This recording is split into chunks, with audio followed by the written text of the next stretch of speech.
Voilà, nous terminons cette fois-ci pour parler justement de la grève des professeurs.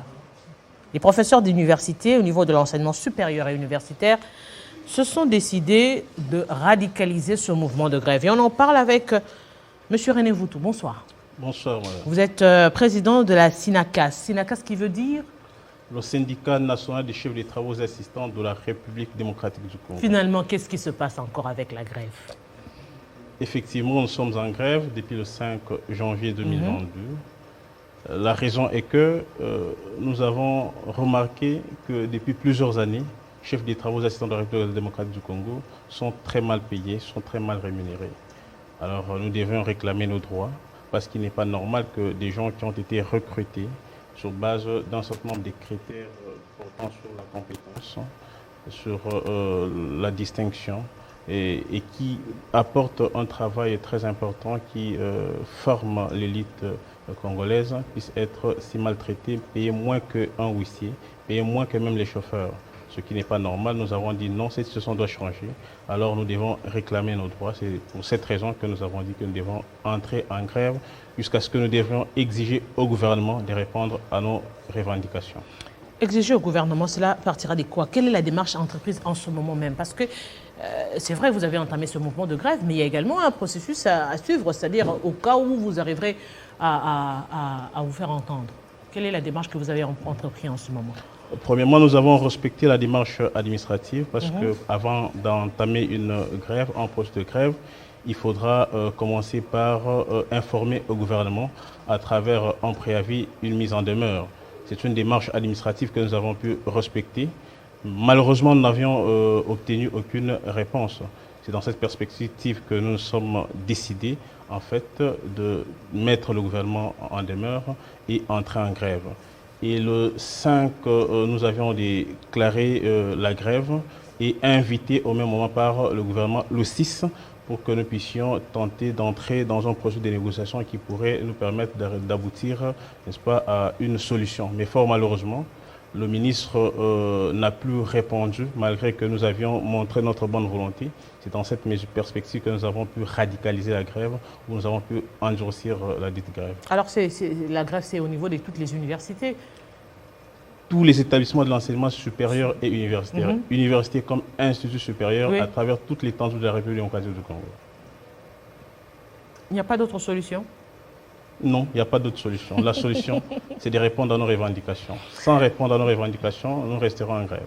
Vous savez que là également, c'est aussi préjudicier vos étudiants. Non, au contraire, nous sommes en train d'aider les étudiants. Parce que, vous savez, la qualité de l'enseignement dépend également de la qualité du traitement du personnel enseignant.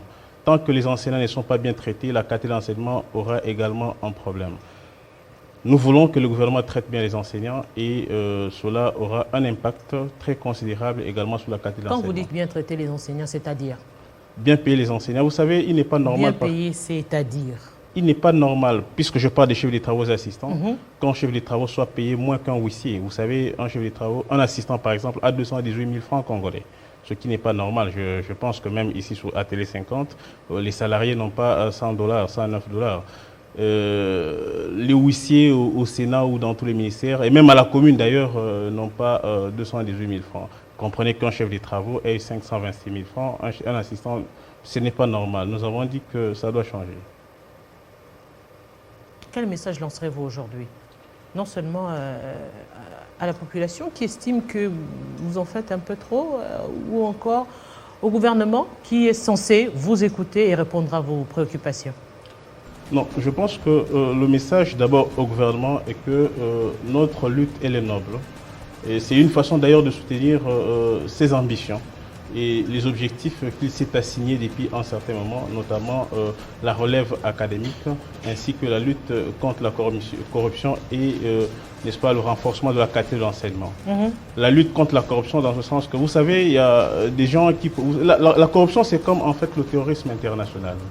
Les causes il faudrait commencer par combattre les causes qui en sont à la base. Il y a des gens qui pourraient, sans le vouloir, être tentés, n'est-ce pas, d'entrer dans cette pratique. sans bien sûr le vouloir dans cette pratique. Il suffit qu'ils soient bien traités et puis cela certainement ils ne pourront pas en fait céder à la tentation. Alors vous avez promis de voir le président de la République, c'est pour lui dire quoi exactement?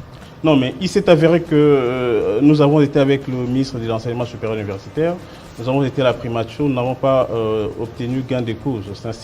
Nous estimons qu'ils n'ont pas été en mesure de nous répondre et la seule personne qui pourrait certes nous répondre, c'est le président de la République.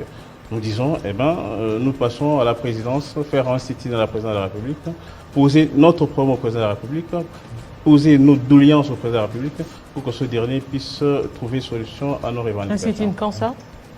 Demain déjà, donc demain, à travers toute la République, au niveau de toutes les provinces, il y aura des sit-ins.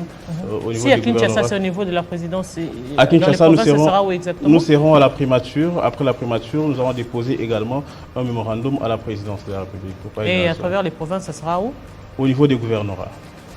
René Voutou, grand merci, dans l'espoir que le gouvernement va vous entendre et vous apporter des réponses appropriées à votre démarche. Grand merci d'avoir répondu à notre invitation. Merci madame. Aimables téléspectateurs, nous sommes partis de 3 ans d'alternance pacifique. Restez s'il vous plaît. Grand merci, on va terminer ensemble. Alors, nous sommes partis de 3 ans d'alternance à République démocratique du Congo, les forces et faiblesses. Et puis nous avons abordé la question du leadership avec la conférence qui sera tenue à Mbandaka le 31 janvier. Et nous sommes terminés par l'enseignement supérieur et universitaire où les enseignants ou les chefs de travaux ont également décidé de radicaliser la grève avec le sit-in qui se tiendra déjà demain à travers toute la République pour chercher à avoir gain de cause à leur demande. Grand merci d'avoir été de nôtre. Dans quelques instants, ce sera la grande édition du journal et avec nous, on se retrouve très prochainement avec le même plaisir.